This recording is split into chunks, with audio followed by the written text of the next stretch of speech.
সাবু তার মার সাথে দেখা করতে আসে, তখন বলে জিও এসেছে, ও তো অনেকবারই এসেছি। তখন বলে ও অনেকবার এসেছে, এটা কিভাবে সম্ভব? তখন বলে ও তো তোকে 7 বছর আগে থেকেই পছন্দ করতো।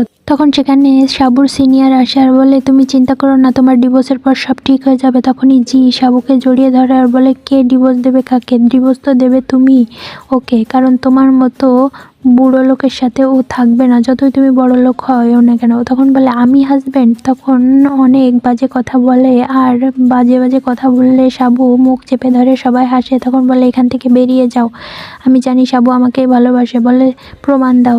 তখন সাবু জিকে কিস করে আর সবাই অবাক হয়ে যায়। আর তখন বলে ঠিক আছে, আর এটা বলে সিনিয়র চলে যায় আর বাইরে তার লোককে মারে আর বলে অ্যাক্সিডেন্টে মেরে ফেলতে বলেছিলাম, ও এখন বেঁচে সব ভুলে গেছে, সব পাওয়ার হাতে থেকে বেরিয়ে যাবে। আসলে কোম্পানির উপর নজর ছিল।